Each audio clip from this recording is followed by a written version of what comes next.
the mainline churches of Christ. I mean, there are bright spots here and there, but overall, they've been in a period of decline for a long time.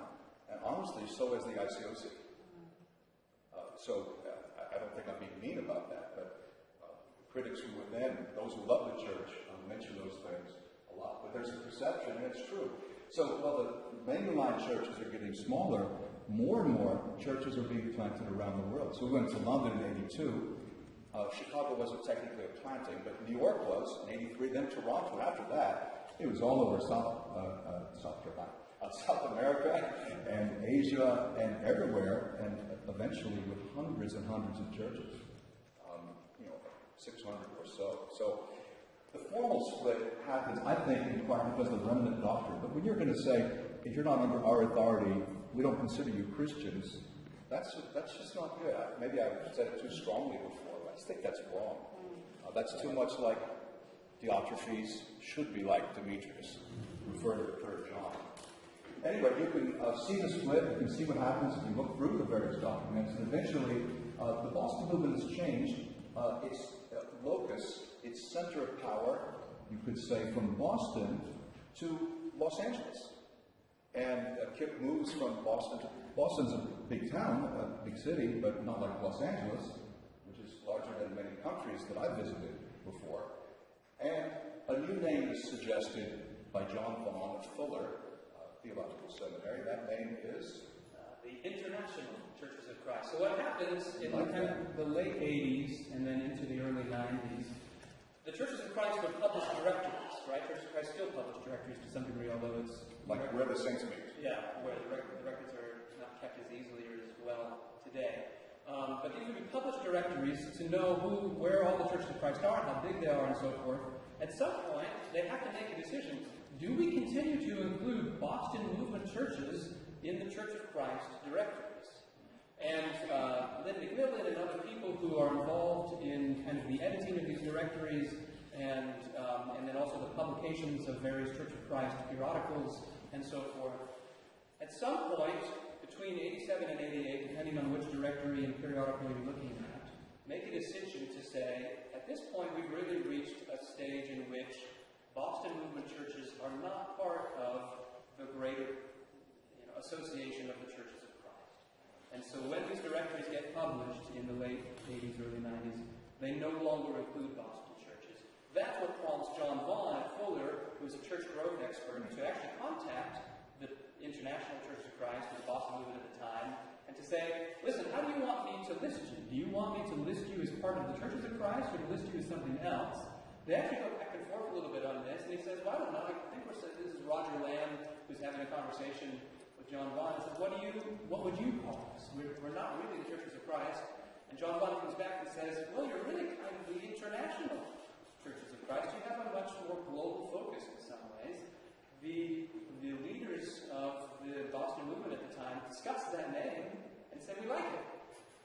Print that. Go with that. Well, the alternative, as Kip would joke, was cult.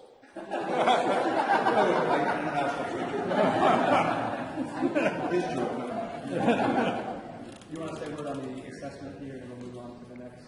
Yeah, when you live through it, there are things that you want to say. You watch this happening before your eyes. But there were the various brotherhood publications like Firm Foundation, Christian Chronicle, and they used to list all the churches that had 100 baptisms a year or more. And at first, in the list, we weren't there at all, and then we'd appear. But after a few years, we were dominating the whole list. And that must have been discouraging because we're clearly talking past each other. Strength, evangelism, no doubt that's a strength, and the thousands of people being baptized. Just the energy. You could say the youth, although it wasn't just youth. It had moved beyond. Not that Crossroads was only youth. Crossroads had a lot of older people too. But that was kind of the breadbasket. Multiracial. I think in the Boston movement, it was easy. You just reach out to everyone. You didn't ask racial questions. And so the international churches are really integrated. I mean, where I go, in Atlanta, we're probably 45 or 50% black, maybe 35, 40% white, and then Asian. We're weak on Hispanic, only about 40 Hispanic members out of 1,000 plus. And let me just say a word on that, because that is so distinctive when compared to the churches of Christ. Or the Christian churches, which tend to be monochromatic. Yeah, the churches of Christ have struggled considerably with integrating white churches and black churches. And this is something that almost from its beginning, the International Church of Christ, the Boston movement, simply figured out and was quite good at it. And that's a major strength, especially, I would say, now in the world that we live in, where we're beginning to recognize how vitally important that is to the body of Christ and to what it is to be called the people of God, to have that kind of diversity and racial integration, and to have had the ICOC focus on that so early, I think is a great strength to the ICOC. Which, if you remember the ICOC, you're probably a bit blind to that. I mean, you know it, but you don't understand. An expert on racial diversity, a 75-year-old man comes to church, maybe a couple of years ago, and he's just blown away. And I say, it's not just Sunday. We're with each other in the week. We even marry each other. Now, I'm not trying to say that there's no racism in the ICOC. That would be silly. But it's a great strength. Women's ministry, the international focus, there are many strengths. But there are weaknesses. Some are inherited from the Crossroads movement. The personality cult. This charismatic leadership model, which is not the best model if you want real-time feedback and you want maturity. Sexual sin. Resistance to criticism, which was called spiritual pornography. Don't read it, it's pornography. It's not really pornography, I think, unless it's got lewd photographs. But it was a way of managing, of controlling, and increasing arrogance toward outsiders. You see, up until 87, we went to each other's conferences. When we planted the church in London, we cooperated with all the churches of Christ. We tried. I don't know how humble we were, but that did come to an end, especially once it was proclaimed that if you're not with us, you're not Christians. One of the significant lacks at this point in the movement, and then as it continued as well, was a lack of deep, formal biblical education and training, a lack of an awareness of church history, really in some ways a lack of awareness of the churches of Christ and where this Boston movement or International Church of Christ had come from and come out of.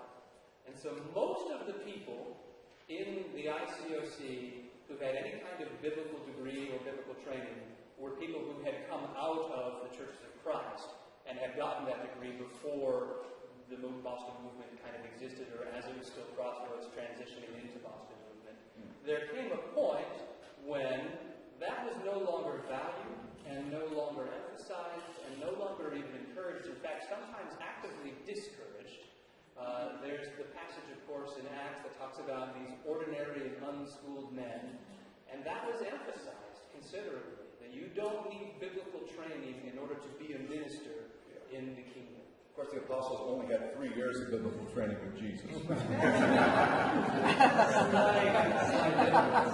I can remember living in Boston, at the end of my time in Boston, expressing to the leaders in my Boston campus ministry that I was interested in getting a theological degree, a biblical studies degree, and being discouraged, even then, in the early 2000s, by an elder saying, in one case, the Bible has already been translated, you don't need to learn Greek, or things like that, which may just be an individual case, but I think, unfortunately, is largely representative of the whole in terms of the attitude towards biblical education and understanding, which I find to be, and this I'm speaking for myself as I am for all of this, I find to be terribly sad because of how much potentially could have been avoided, how much damage and hurt potentially could have been avoided.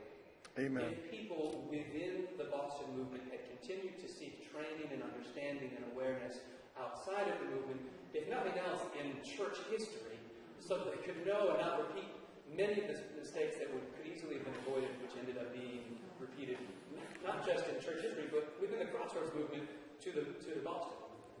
The Boston movement cut out the Crossroads movement from the story. And a common question I'm still asking around the world, wait, you were baptized when? 1977. Well, how could you be a Christian? There was no church until 1979. That's when the church came back to the planet Earth, you know.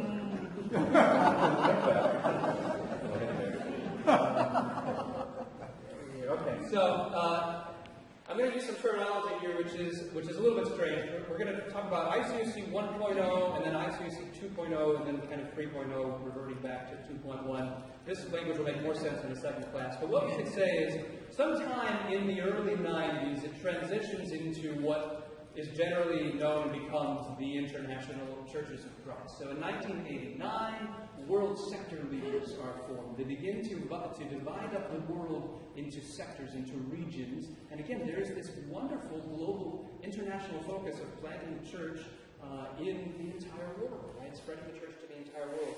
Doug has already mentioned how basically the center of the movement moves from Boston to Los Angeles. The Los Angeles Church, International Church, is planted in 1989, just a few months later, because of the leaders who initially planted that church having some difficulties. Kit McKean ends up moving his family to LA, initially just to oversee a transition time, but eventually decides that they need to stay. And so they, again, shift the center, in a sense, from Boston to Los Angeles. And by 1992, Kit McKean is writing material where he describes Los Angeles and his intention for Los Angeles as becoming a super church, right? What we would call maybe today a mega church in many ways. And this is part of what is already becoming kind of a mega church movement in greater Christianity in the United States at this time. So in this sense, the ICOC is not different in the trends of what it's trying to imitate elsewhere. Let me just cut in briefly. Of course.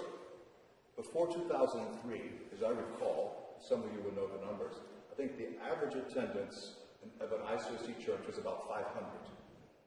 Which in other groups, other denominations, that typically only be the top 3%. Very few would have the number, but in most places that was a pretty common number, 500 people.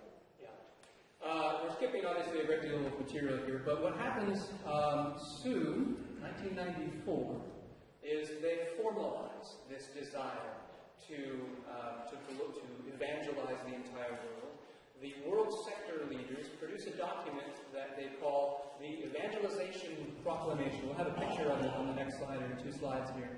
The Evangelization Proclamation. They sign it all as though it is the Declaration of Independence or something like that, or the Emancipation Proclamation. And what it is a 6-year plan. The year 2000, I assume simply because it's a nice round number, is kind of agreed upon as the goal. They mistakenly thought the new millennium started that year. They could have had a whole lot of years. They realized it could go to 2001. And so they choose the year 2000, so they come up with a 6-year plan to plant a church in every country that has a city of at least 100,000 people, which, give or take, depending on how you do the numbers, is around 170 or so countries. And the idea, the principle behind all of this, is the idea that one of the mandates of the New Testament is to evangelize the world in a single generation. And the scripture that is often used to justify this is Colossians 1:23, which incidentally, as a New Testament scholar, difficult for me not to mention, doesn't say that. and it's very hard really to get that idea directly from Colossians 1:23. Amen. Nonetheless, this becomes something of the mantra of the movement, right? Disciple the world, evangelize the world in our generation, in one generation. And I think one way to describe, in many ways, why the ICOC falls apart is because of this unnecessarily abbreviated timeline in which they gave themselves to evangelize the world.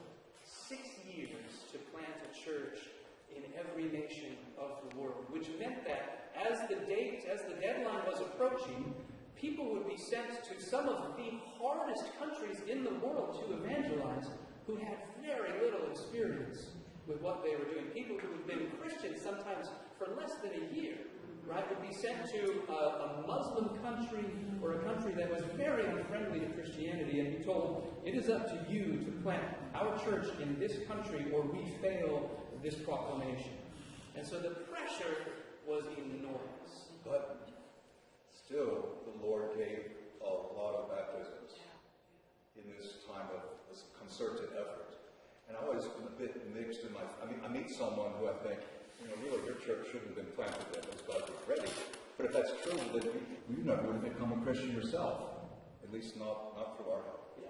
So it's you can see the hand of God in both ways. And that's why we've tried to emphasize as much as we can the strengths and the weaknesses here, right? There is good and there is bad that is occurring. In the year 2000, the ICOC celebrates the completion of that goal, or at least we could say the technical completion of that goal. They do, by their own definition, in a sense, achieve the goal that they had stated, although several churches of those 170 may have 1, 2, 3, 4 people total in this church and are in either dire need to be replanted because they've already fallen apart or in dire need of further growth to really call them the church at all. By this time, though, as you can see on the slide here, 42 churches have over 1,000 in attendance, 15 have over 3,000 in attendance. There are 7 churches in the larger network of the ICOC that have over 5,000 in attendance. And I can remember being in Los Angeles or in other places where conferences would be held, where Kit McKean or somebody would say something like, the ICOC is defining Christianity for this city or that city. The LA International Church of Christ is defining Christianity for Los Angeles. And that was the impression, and that was the goal. And most members were totally unaware that there were other Christians outside. This is the evangelization proclamation. The print's a bit small. You can find it online. Quick assessment. It's a grand vision. There's unsustainable growth, but a grand vision. The growth rate is in decline even in the early 1990s, and there's a true crisis in retention, every bit as serious as the crisis of retention of the mainline Churches of Christ that have been frequently mentioned in an unfavorable way from the 1970s on. Unity and uniformity were quite confused, and more criticism, not just from outside, but from inside the ICOC. By the mid to late 90s, many people were very unhappy, writing letters, having meetings, and a lot went on behind the scenes. And so that brings us to the transition, you could say, although we don't get there till really the end of this period and then into the next period that we'll talk about, of what we're kind of calling ICOC 2.0. So there is growing unrest, right? There is earnest critique both, and has been outside the movement for quite a while, now earnest critique inside the movement as well. There were already attempts to reform early on in the 2000s. So for instance, Gordon Ferguson and Wyndham Shaw put out a book called Golden Rule Leadership that is all about consensus leadership, a model for how to lead a church. Wyndham Shaw and Gordon Ferguson at that time are elders in the Boston Church of Christ. This book is well received in certain churches, not well received in other churches, actually banned in some churches of the ICOC, which is kind of incredible. And the idea here is to say we need to move away from a single person leading the church. We need to move away from kind of a harsh, authoritarian way of leading the church and move towards a consensus model of leadership. Plurality, where it is a group of people who are leading. It's at this same time, or in this same year, that Kit McKean steps down as the leader of the world sector leaders and therefore the leader of the International Churches of Christ. Initially, he takes what is called a sabbatical, he calls a sabbatical. Within the following year, it becomes clear that he can no longer continue in his role as the leader of this movement, and so he resigns in a more official capacity. Even before this, the Boston Church of Christ, of which I'm a member at the time, so I can remember this meeting, issues a public apology, and has a meeting where the leaders apologize to the congregation, a congregation-wide meeting in 2002, where they apologize.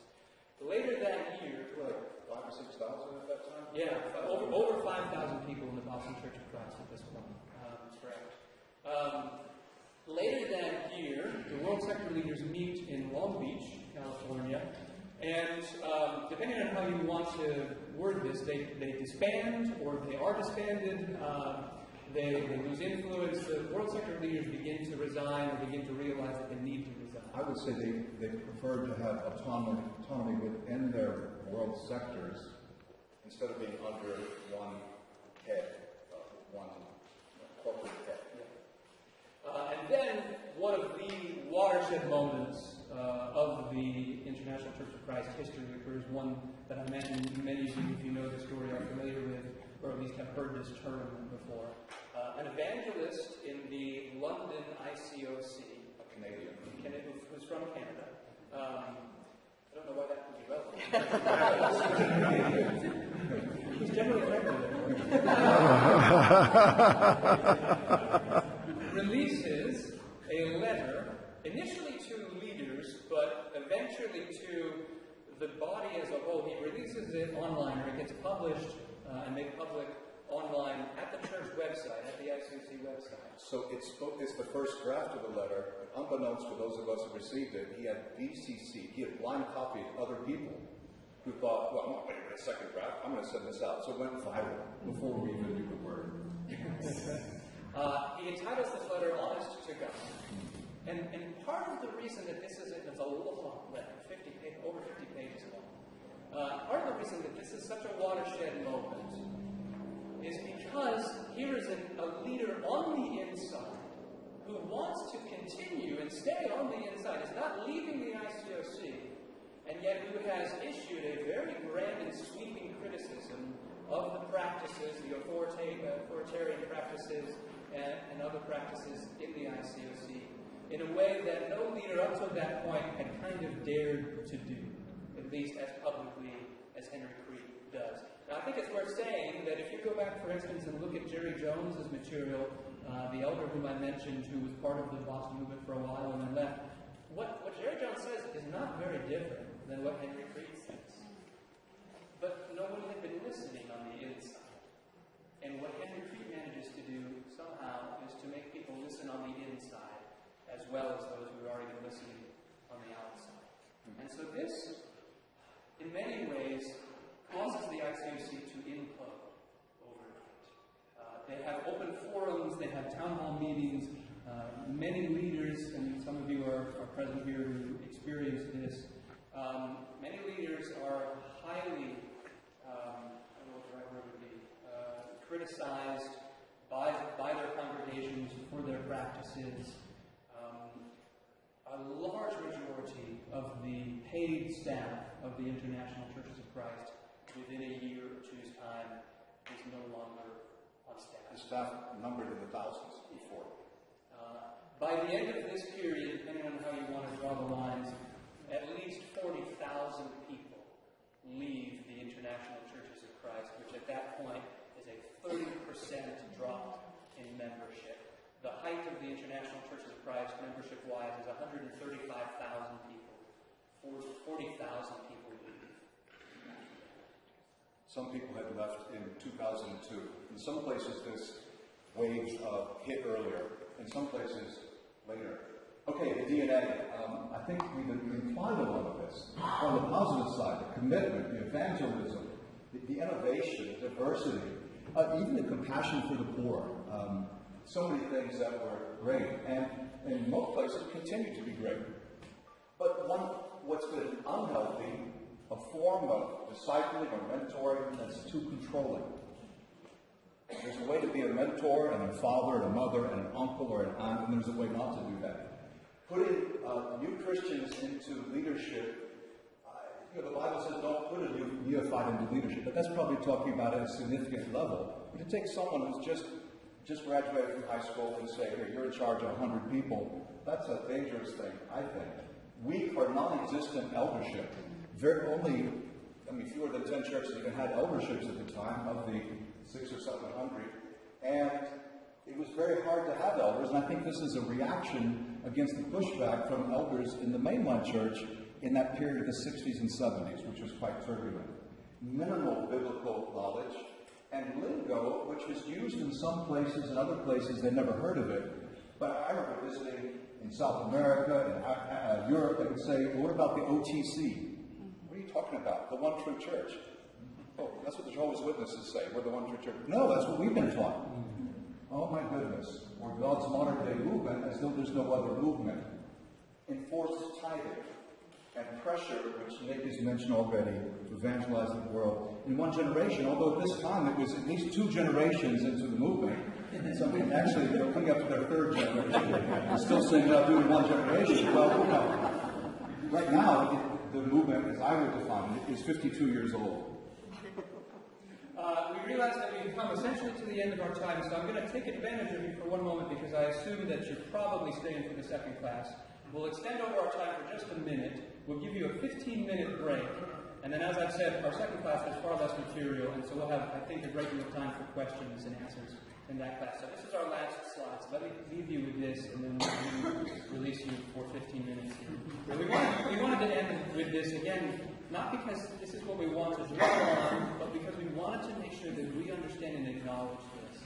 As I was preparing for this class, I received actually quite a great deal of communication from people that I do not know. Once this was advertised, Me too. All the people that you don't know. yeah, telling me and warning me that the ICOC is a dangerous entity to be involved in. And so I want to acknowledge that there are people who have been hurt, and there are people who are still hurt, and who are still processing and walking through what the Crossroads and then the Boston movement and then the International Church of Christ have done. There have been abusive practices, and these range from verbal to physical abuse to sexual abuse to, in particular, in many cases, leadership abuse. And we want to acknowledge that damage. It's important to acknowledge that.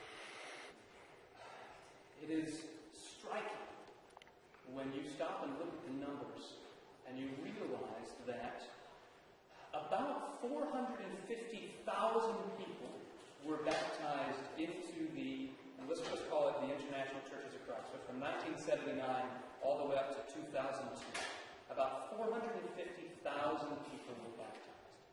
Over 300,000 of those people left. So well over two-thirds, about 70% of the people who were baptized into the International Churches of Christ from 1979 to 2002 left the International Churches of Christ. That's significant.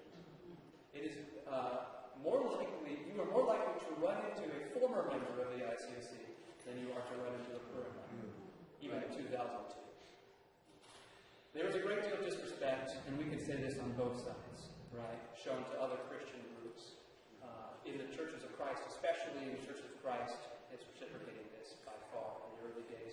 And in our second class, we'll talk about the shared blame that occurs here. We don't want to minimize the role of the Churches of Christ either here. And then this one, I think, is particularly poignant. What really started in many ways as a reform movement within the Churches of Christ and could have been a very healthy reform movement was a campus ministries-driven movement saying to the people in the church, this church is beginning to die, and we have a way of reviving it again. Work with us here. What started as a reform movement became its own separate sect, you might say, not in the sectarian sense, right? In the anthropological sense of sect, right? It became a split off of its own. And for a great deal of time, right, between the kind of late 90s to early 2000s, there was almost no communication whatsoever between the two groups. More often than not, and I experienced this firsthand many times, as you went to a mainline Church of Christ website, there would often be a disclaimer somewhere at the bottom of the website that would say, in no way are we associated with the International Church of Christ. Right? And they felt the need to make that clear to anybody who might be interested. And so then finally we get to the period where we're ending this part of the session. In around 2002, the International Church of Christ enters into a serious period of reevaluation and redefinition. And that's where we will leave you for the next 15 minutes or so. We looked at dates. We talked about the DNA, and each movement, each group does have its own DNA. And then we looked at damage. Yeah. So we'll see you at 3:15. 3:15, we begin. Part 2 of the report.